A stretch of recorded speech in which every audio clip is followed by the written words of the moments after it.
یقیناً ہر قسم کی تعریف اللہ کے لیے ہے۔ ہم اس کی حمد بیان کرتے ہیں، اس سے مدد مانگتے ہیں، مغفرت طلب کرتے ہیں۔ ہم اس پاک ذات کی حمد بیان کرتے ہیں، اسی کے فضل سے برکتیں نازل ہوتی، اسی کی نعمت سے اچھے کام پورے ہوتے ہیں۔ ہر قسم کی تعریف اللہ کے لیے، میں اس کا کوئی بدل نہیں چاہتا، ایسی تعریف جو اس کی خوشنودی کے حصول کی امید تک پہنچائے۔ اور میں گواہی دیتا ہوں کہ ایک اللہ کے سوا کوئی معبود برحق نہیں، اس کا کوئی شریک نہیں۔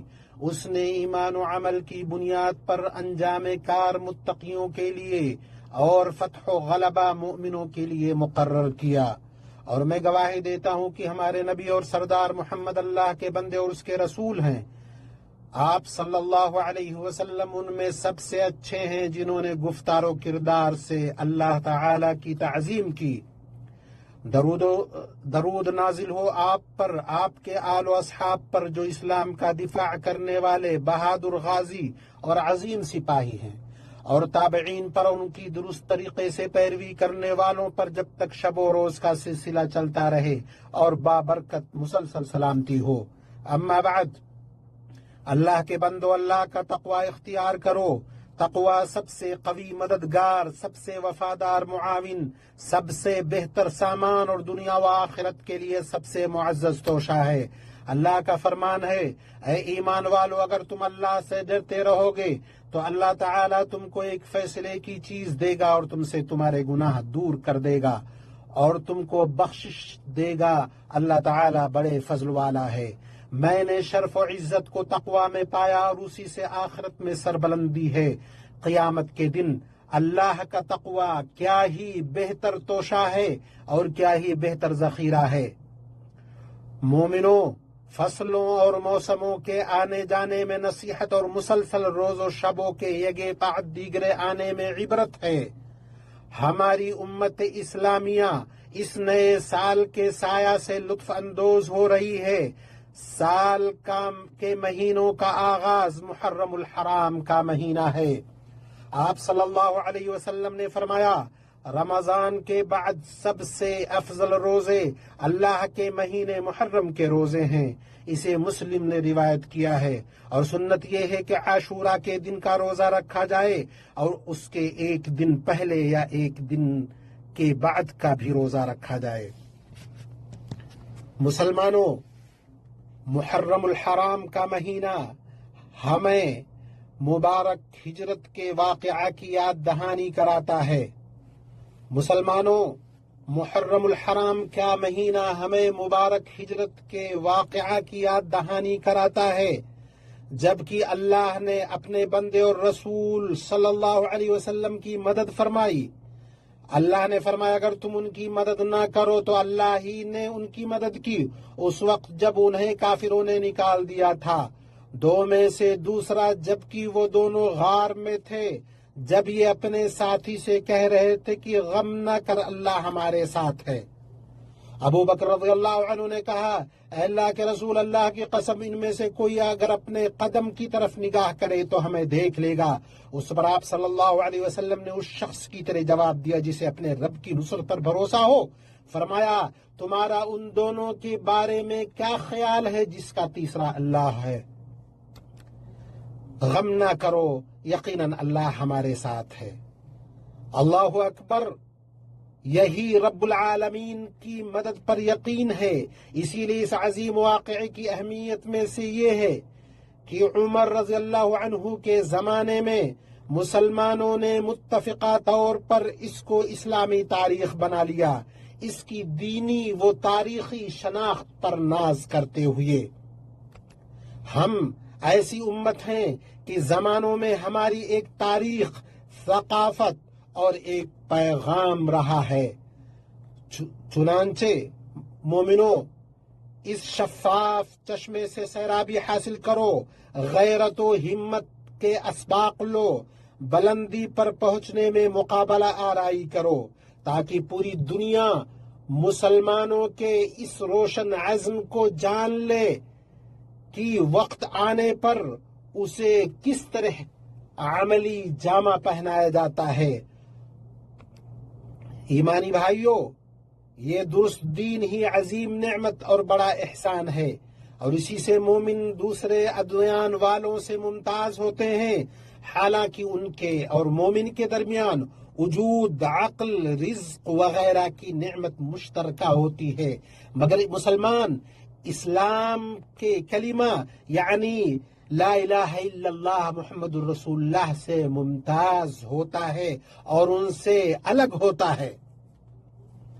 جب اسلام کسی جماعت کے آنگن میں اترتا ہے تو ان کی سختی ہمیشہ کے لیے آسانی میں بدل جاتی ہے۔ یہ امن و ایمان اور نعمت ہے جس سے نسلیں اپنے تمام معاملات میں شاد کام ہوتی ہیں۔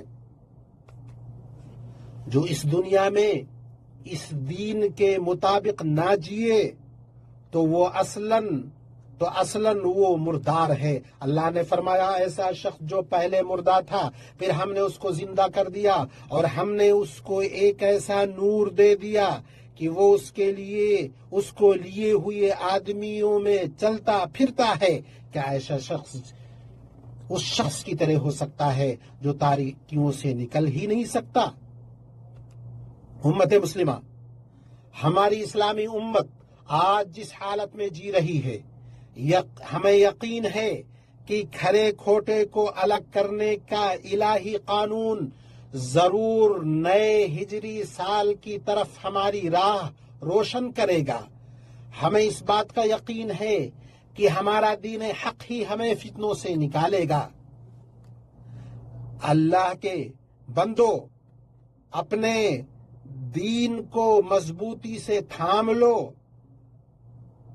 اپنے نبی کے طریقے اور ان کی سنت کو پکڑ لو، آپ صلی اللہ علیہ وسلم کی اقدار اور ہدایات پر اپنی اولاد، خاندان اور تمام لوگوں کی تربیت کرو، انہیں عقیدے، فکر، سلوک کی گمراہیوں سے بچاؤ۔ نسلوں کی عقلوں کا صحیح استعمال شرعی و فکری آگہی کی تعمیر ہی مضبوط قلعہ ہے، یہی معاشروں کی ترقی اور وطنوں اور تہذیبوں کی تعمیر کی پہلی اینٹ ہے۔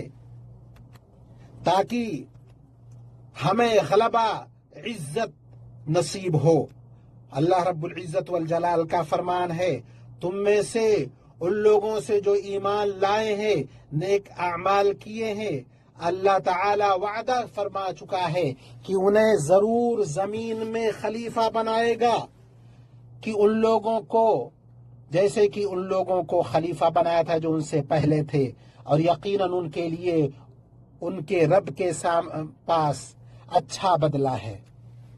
اے اللہ، ہمارے اس سال کو پچھلے سال سے بہتر بنا، ہمارے مستقبل کو ہمارے حال سے بہتر بنا، اس میں اسلام اور مسلمانوں کو غلبہ و شوکت عطا کر اے رب العالمین۔ اے اللہ رب العزت والجلال، انہیں متحد و متفق کر دے، انہیں تو اپنے ان کے دشمنوں پر غلبہ عطا کر اے رب العزت والجلال، اے رب العالمین۔ اے اللہ، انہیں متحد و متفق کر دے، انہیں اپنے اور ان کے دشمنوں پر غلبہ عطا کر۔ اے قوی و عزیز، اللہ مجھے اور آپ کو قرآن و سنت میں برکتوں سے نوازے، ان میں موجود آیات و حکمت سے مجھے فائدہ پہنچائے۔ میں اپنی بات کہہ رہا ہوں، اللہ عز و جل سے اپنے لیے، آپ کے لیے مغفرت طلب کرتا ہوں، آپ بھی اس سے مغفرت طلب کریں اور اس کی بارگاہ میں توبہ کریں، بلا شبہ وہ توبہ قبول کرنے والا، بڑا رحم کرنے والا ہے۔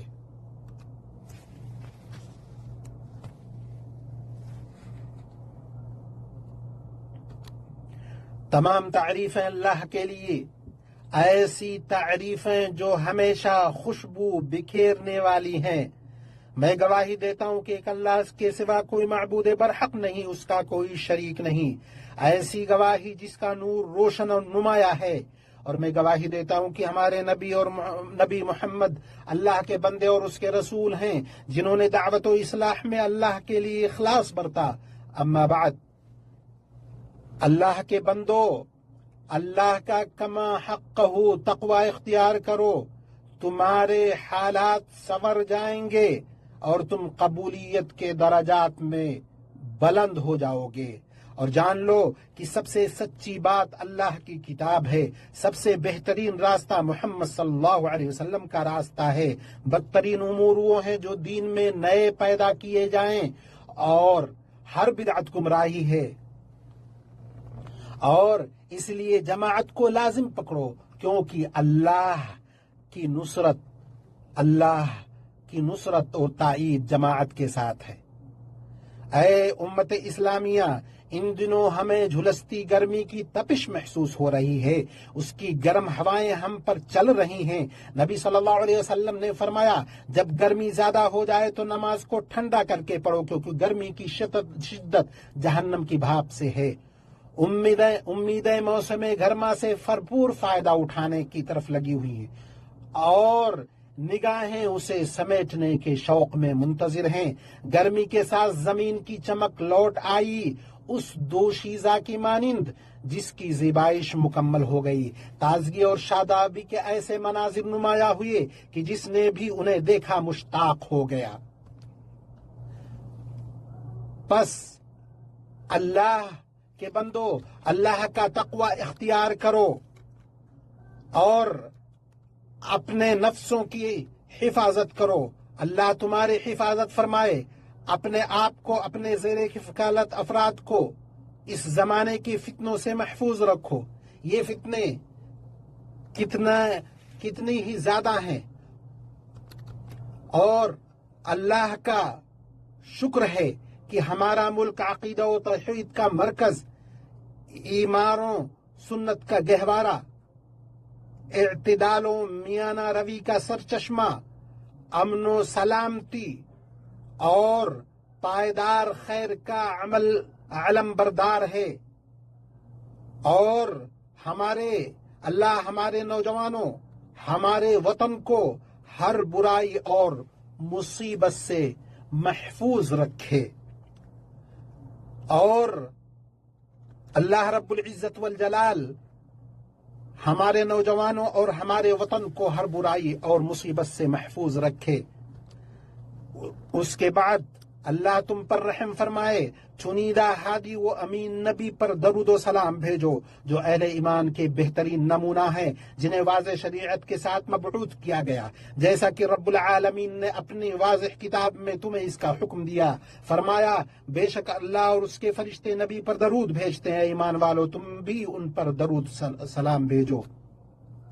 اے اللہ ہمارے نبی محمد پر، آپ کے پاکیزہ اور پاک باز اہل بیت پر، آپ کے جلیل القدر صحابہ پر، آپ کے خلفائے راشدین ابو بکر، عمر، عثمان و علی رضی اللہ عنہم پر رحمت، سلامتی اور برکت نازل فرما۔ تمام صحابہ کرام، تابعین، قیامت تک ان کے نقش قدم پر چلنے والوں پر بھی، اور اپنے احسان، فضل اور کرم سے ہمیں بھی ان کے ساتھ شامل فرما۔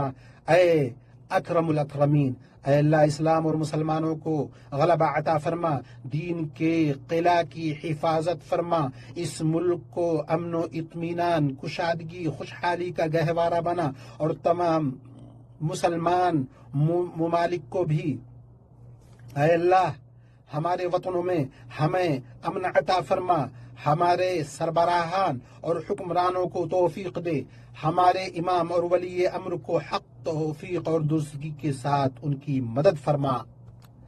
اے اللہ خادم حرمین شریفین کو توفیق عطا فرما، انہیں صحت و عافیت کا لباس پہنائے رکھ، انہیں ان کے ولی عہد کو ان کاموں کی توفیق دے جن میں اسلام کی عزت اور اسلام کا غلبہ، مسلمانوں کی بھلائی، بندوں اور ملکوں کا خیر و فلاح اور رشد و ہدایت ہو۔ اے اللہ ان کی حکومت کو مضبوط فرما، ان کی اقتدار کو استحکام عطا فرما، انہیں اسلام اور مسلمانوں کے لیے مدد و نصرت کا ذریعہ بنا۔ اے ہمارے رب تمام مسلمان حکمرانوں کو خیر و ہدایت کی توفیق عطا فرما۔ اے اللہ ہمارے سیکورٹی اہلکاروں، ہماری سرحدوں اور مورچوں کی حفاظت کرنے والوں کو توفیق عطا فرما۔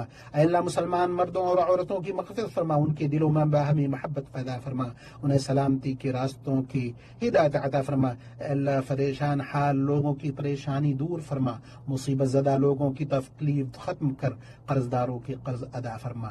ہمارے اور مسلمانوں کے بیماروں کو شفا عطا فرما۔ اے اللہ جو کوئی ہمارے اسلام اور مسلمانوں کے خلاف برائی کا ارادہ کرے، اسے اس کی نفس میں الجھا دے، اس کے چال کو اسی پر لوٹا دے۔ اے اللہ امت کے کلمے کو کتاب و سنت پر جمع فرما۔ اے عطا فضل اور احسان والے رب، اے اللہ مسجد اقصی کی حفاظت فرما، اسے ہر اس شخص کو دور رکھ جو تیرے دین سے منحرف ہو گیا اور سرکشی میں حد سے بڑھ گیا، اسے قیامت تک باعزت اور سر بلند رکھ۔ اے رب العالمین فلسطین اور دنیا کے ہر مقام پر موجود ستائے ہوئے کمزور مسلمانوں کی مدد فرما۔ اے اللہ فلسطین میں کمزور مسلمانوں کی مدد فرما۔ ربنا آتنا فی الدنیا حسنہ وفی الآخرۃ حسنۃ وقنا عذاب النار۔ إن الله يأمر بالعدل والإحسان وإيتاء ذي القربى وينهى عن الفحشاء والمنكر والبغي يعظكم لعلكم تذكرون فاذكروا الله العظيم الجليل يذكركم واشكروه على نعمه يزدكم ولذكر الله أكبر والله يعلم ما تصنعون سبحان ربك رب العزة عما يصفون وسلام على المرسلين والحمد لله رب العالمین۔ یقیناً ہر قسم کی